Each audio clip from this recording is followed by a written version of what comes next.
CM Mamata Banerjee की चोट को लेकर चुनाव आयोग ने बड़ी कार्यवाही करते हुए डायरेक्टर सिक्योरिटी और पूर्व मेदिनीपुर के एसपी को सस्पेंड कर दिया है। ममता बनर्जी आज से पूरी तरह चुनावी मैदान पर उतरेंगी। ममता बनर्जी आज पुरुलिया, कल बांकुरा और 17 मार्च को झारग्राम में रैली करेंगी। केंद्रीय गृह मंत्री अमित शाह आज ब्रिटिश औपनिवेशिक शासन के खिलाफ लड़ाई लड़ने वाले स्वतंत्रता सेनानियों के योगदान के सम्मान में भगवान बिरसा मुंडा सम्मान यात्रा की शुरुआत करेंगे। आज बीजेपी के राष्ट्रीय अध्यक्ष जेपी नड्डा भी असम का दौरा करेंगे। इस दौरान जेपी नड्डा असम में 3 चुनावी रैलियों को संबोधित करेंगे। बीजेपी सांसद कौशल किशोर के परिवार का हाई वोल्टेज ड्रामा जारी है। अब सांसद की बहू ने उनके घर के बाहर पहुंचकर अपने हाथ की नस काट ली है। आत्महत्या के प्रयास से पहले सांसद की बहू का एक वीडियो सामने आया है, जिसमें उसने सुसाइड की बात कही थी और अपने पति आयुष पर गंभीर आरोप लगाए थे। हालांकि वीडियो के बाद उसे ट्रैक कर रही पुलिस ने आनन फानन में उसको अस्पताल पहुंचाया, जहां उसका इलाज चल रहा है। पुलिस मामले की जांच कर रही है। एंटीलिया केस को लेकर असिस्टेंट पुलिस इंस्पेक्टर सचिन वाजे की गिरफ्तारी पर अब महाराष्ट्र की सियासत गर्मा गई है। शिवसेना नेता संजय राउत ने इसे मुंबई पुलिस को बदनाम करने की साजिश बताया। दिल्ली, केरल और कर्नाटक के करीब 10 ठिकानों पर एनआईए की छापेमारी चल रही है। आतंकी संगठन आईएसआई से जुड़े 5 लोगों को एनआईए ने गिरफ्तार कर लिया है।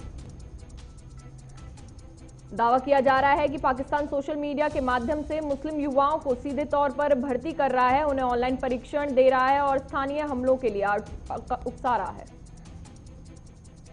सरकारी बैंकों के लाखों कर्मचारी आज से 2 दिनों की हड़ताल पर रहेंगे। 2 सार्वजनिक बैंकों के निजीकरण के विरोध और कई अन्य मांगों को लेकर बैंक कर्मी हड़ताल कर रहे हैं। आपको बता दें कि वित्त मंत्री निर्मला सीतारमण ने बजट में आईडीबीआई बैंक के अलावा 2 और सरकारी बैंकों के निजीकरण का ऐलान किया था, जिसका बैंक कर्मचारी यूनियनों की ओर से लगातार विरोध किया जा रहा है। निजी क्षेत्र के HDFC bank, ICIC bank, Kotak Mahindra bank, Axis bank और इंडसइंड बैंक जैसे अन्य निजी बैंकों के कामकाज पर कोई असर नहीं होगा। पंजाब के पूर्व मुख्यमंत्री और शिरोमणि अकाली दल के नेता सुखबीर सिंह बादल ने ऐलान कर दिया है कि वह अगले साल राज्य में होने वाले विधानसभा चुनाव में जलालाबाद से चुनाव लड़ेंगे। 3 नए कृषि कानूनों को लेकर किसानों और सरकार के बीच गतिरोध अब भी बरकरार है। कानूनों को रद्द करने पर अड़े किसानों के आंदोलन पिछले साल 26 नवंबर से लगातार जारी है।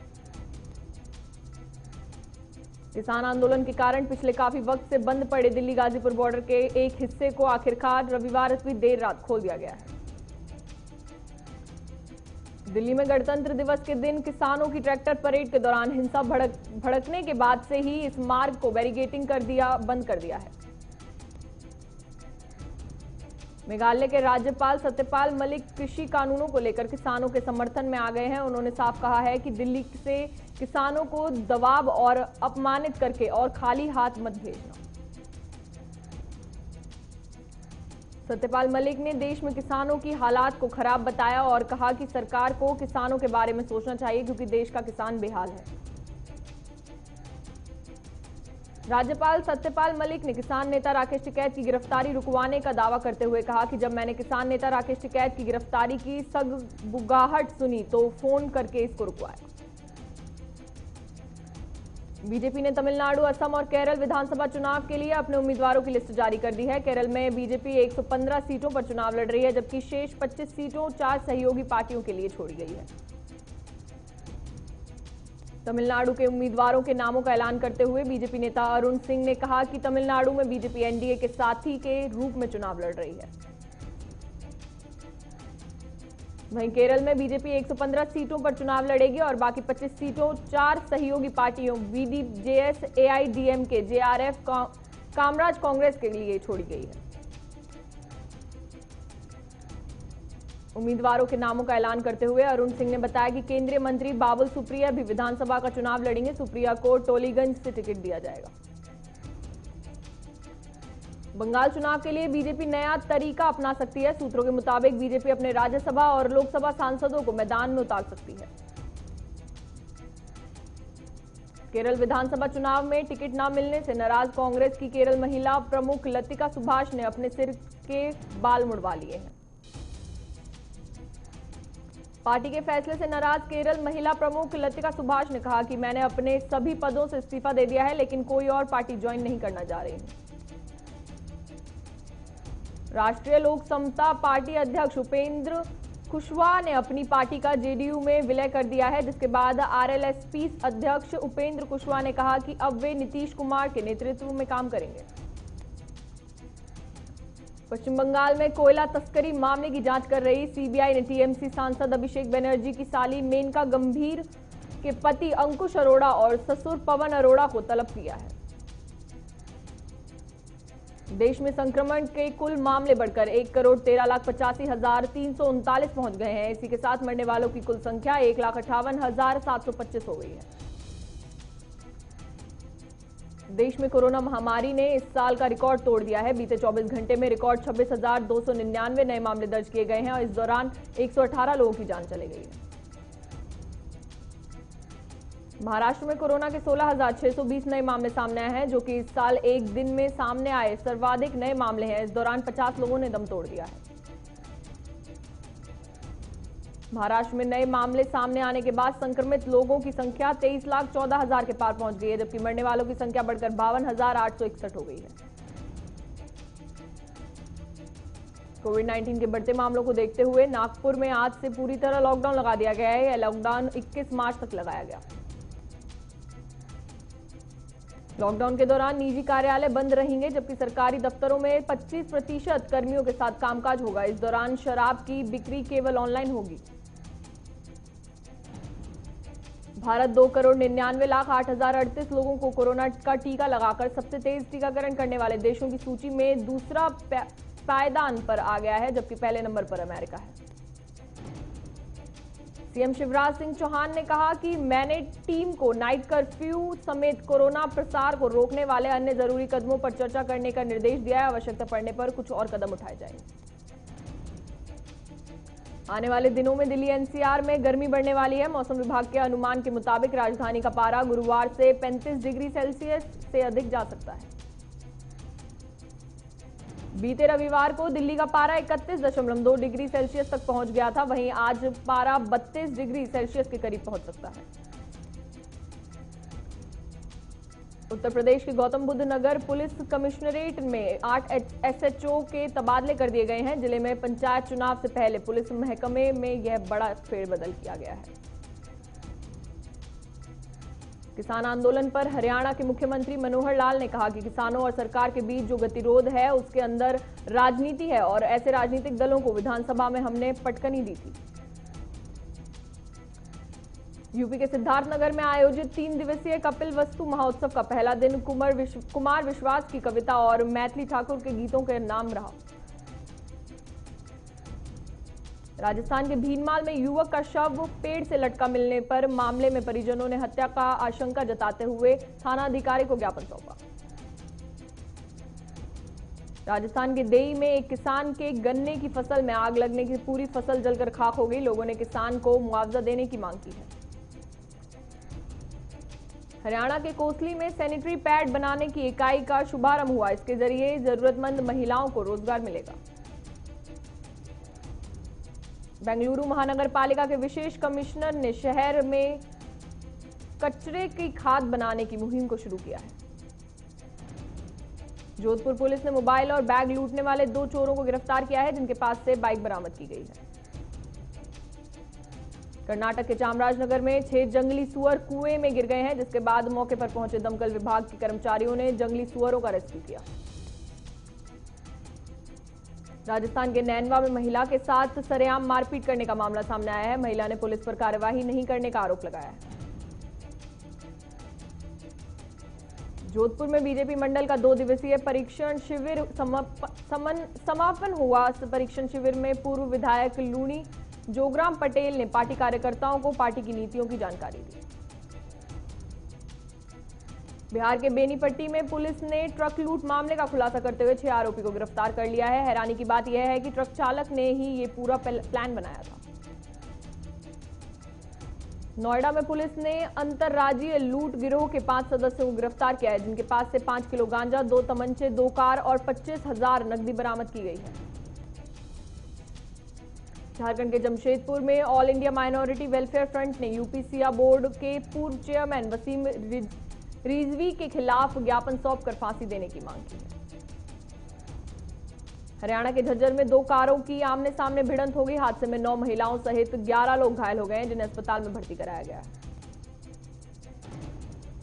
राजस्थान के सरदार शहर में विधायक भंवरलाल शर्मा ने अंबेडकर भवन का उद्घाटन कर आमजन को सौगात दी। राजस्थान के चूरू में बीजेपी के प्रदेश अध्यक्ष सतीश पुनिया ने कार्यकर्ताओं के साथ उपचुनावों को लेकर चर्चा की और साथ ही कृषि कानूनों को किसानों के हक में बताया। पलवल के नेशनल हाईवे पर धरने पर बैठे किसानों ने टेंट और तंबुओं को हटाकर झोपड़ियां बनाना शुरू कर दिया है। पटना में मारवाड़ी सम्मेलन कार्यकारिणी समिति की द्वितीय बैठक का आयोजन किया गया, जहां समाज में बेहतर योगदान करने वाले लोगों को सम्मानित किया गया। पटना में तेज रफ्तार ट्रक की चपेट में आने से साइकिल सवार व्यक्ति की मौत हो गई है। घटना से आक्रोशित लोगों ने ट्रक में तोड़फोड़ की।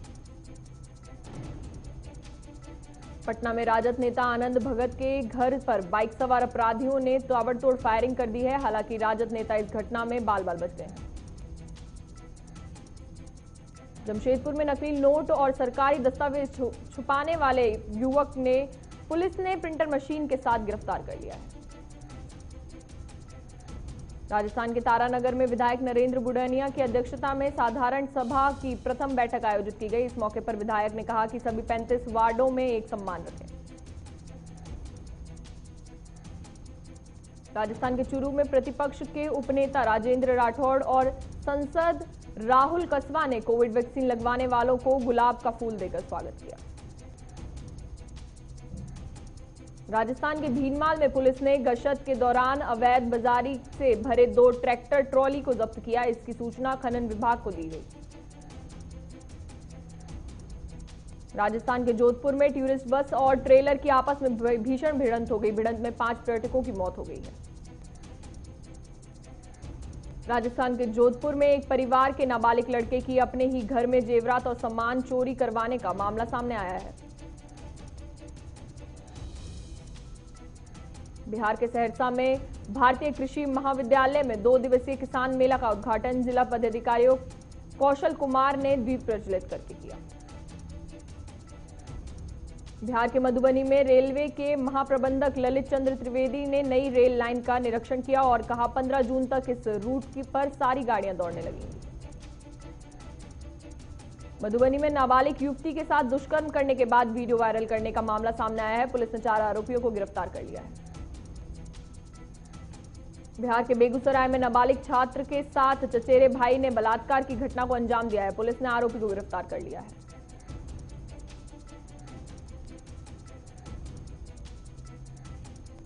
सेंसेक्स 143.14 अंक की गिरावट के साथ 50,648 के स्तर पर कारोबार कर रहा है। वहीं निफ्टी की बात की जाए तो निफ्टी 31.80 अंक टूटकर 14,999 के स्तर पर कारोबार कर रहा है। पेट्रोल डीजल के दाम में कोई बदलाव नहीं हुआ है। पेट्रोल 91.17 रुपए और डीजल 81.47 रुपए के हिसाब से बिक रहा है। केंद्र सरकार दिल्ली, मुंबई, बेंगलुरु और हैदराबाद हवाई अड्डों की बची हुई हिस्सेदारी को भी बेचने की योजना बना रही है। इस मोनेटाइजेशन से 2.5 लाख करोड़ रुपए का निवेश जुटाने की उम्मीद है। समिति ने प्राइवेटाइजेशन के लिए 13 और हवाई अड्डों को चुन लिया है। जिन 13 हवाई अड्डों को प्राइवेटाइजेशन के लिए चुना गया है, उनमें से मुनाफे और गैर मुनाफे वाले हवाई अड्डों को जोड़ा जाएगा। United forum of bank unions के बैनर तले 9 यूनियनों ने 15 मार्च से 2 दिन की बैंक हड़ताल का आह्वान किया है। निजीकरण के विरोध में यह हड़ताल बुलाई है। AIBA के महासचिव ने दावा किया है कि इस हड़ताल में बैंकों के करीब 10 लाख कर्मचारी और बैंक अधिकारी शामिल होंगे। यह हड़ताल 15 और 16 मार्च को होनी है। IPO में पैसा लगाने वाले के लिए एक अच्छी खबर आई है। इस हफ्ते 5 कंपनियां IPO लॉन्च करने जा रही हैं। इन 5 कंपनियों द्वारा IPO के जरिए कुल 3,764 करोड़ रुपए जुटाने का अनुमान है। भारत में क्रिप्टो करेंसी के ट्रेडिंग, माइनिंग, ट्रांसफर और होल्डिंग को अपराध माना जाएगा। ये कानून सरकार जल्द ला सकती है। उद्योग और आंतरिक व्यापार संवर्धन विभाग ने ई कॉमर्स नीति के मसौदे में कहा है कि ई कॉमर्स प्लेटफॉर्म अपने विक्रेताओं में भेदभाव नहीं कर सकते। इसमें यह भी कहा गया है कि सरकार किसी उद्योग के विकास के लिए डेटा इस्तेमाल के सिद्धांत तय करेगी। विश्व भर में कोरोना महामारी के कुल संक्रमितों की संख्या 12 करोड़ के करीब पहुंच गई है। साथ ही इस घातक वायरस से 26.3 लाख से ज्यादा लोगों की मौत हो गई है। विश्व में कोरोना संक्रमण के मामलों में अमेरिका पहले, भारत दूसरे और ब्राजील तीसरे पर पहुंच गया है। दरअसल ब्राजील 30,000 नए मामलों आने के बाद दूसरे स्थान पर आ गया है। Denmark, Austria, Italy, Romania, Estonia और गैर यूरोपीय संघ के देश नॉर्वे और आइसलैंड ने भी ब्लड क्लॉटिंग की रिपोर्टों के बाद एहतियातन वैक्सीन के इस्तेमाल पर रोक लगा दी है। नीदरलैंड्स और आयरलैंड में भी एस्ट्राजेनेका की वैक्सीन पर रोक लगा दी गई है, लेकिन कंपनी ने कहा है कि ब्लड क्लॉटिंग के सबूत नहीं मिले। प्रिंस हैरी की पत्नी मेगन मार्कल पर पैलेस के कर्मचारियों को परेशान करने का आरोप लगा है, जिसको लेकर लॉ फॉर्म से जांच कराने की तैयारी की जा रही है। नेपाल में प्रचंड ने अपने मंत्रियों से पीएम ओली की अगुवाई वाली सरकार से इस्तीफा देने के लिए कहा है। हालांकि 2 दिन में दूसरी बार ऐसा निर्देश जारी किया गया है। रूस में 102 साल पुराना मास्लेनिस्ता फेस्टिवल मनाया गया। इस दौरान लोगों ने 78 फीट ऊंचे लकड़ी के घर को जलाया और मिठाई खिलाकर एक दूसरे को बधाई दी। फ्रांस और ब्रिटेन समेत दुनिया के कई देश विदेशी डिजिटल सर्विस प्रोवाइडर्स से डिजिटल सर्विस टैक्स वसूलते हैं। इस कारण अब भारत ने भी विदेशी कंपनी पर डीएसटी लगाना शुरू कर दिया है। अरबों डॉलर का कारोबार कर रही ये कंपनियां सारा मुनाफा अपने देश में ले जा रही हैं। हालांकि भारत द्वारा डीएसटी की पहल से अमेरिका बौखला गया है। क्वाड की बैठक के दौरान कोरोना के खिलाफ लड़ाई में भारत अमेरिका का साथ आए, जिन्होंने 2022 के अंत तक 100 करोड़ वैक्सीन बनाने का लक्ष्य जुटाया है। सिंगर जुबिन नौटियाल ने हाल ही में प्रधानमंत्री नरेंद्र मोदी की मां हीराबेन से मुलाकात की। दरअसल नौटियाल अहमदाबाद के गांधी आश्रम में हुए आजादी का अमृत महोत्सव कार्यक्रम में शामिल हुए थे। हॉलीवुड फिल्म अवतार को में चीन में री रिलीज किया गया है। 20,368 करोड़ रुपए कलेक्शन करते हुए अवतार दुनिया की सबसे ज्यादा कमाई करने वाली फिल्म बन गई है। दिव्यांका त्रिपाठी ने एक इंटरव्यू के दौरान करियर के उतार चढ़ाव पर बात की। बोली, शुरुआती दिनों में मुझे टॉर्चर किया गया था। अरशद वारसी ने बॉलीवुड को लेकर एक बड़ी बात कही है। दरअसल अरशद ने कहा है कि फिल्म इंडस्ट्री पर कठिन जगह है, इसके लिए एक विशेष प्रकार की संवेदनशीलता की जरूरत होती है। बिपाशा बासु के पति करण सिंह ग्रोवर ने एक्ट्रेस की प्रेगनेंसी की खबरों का खंडन किया है। दरअसल पिछले कुछ समय से ऐसी चर्चा हो रही थी कि बिपाशा और करण फैमिली प्लानिंग कर रहे थे।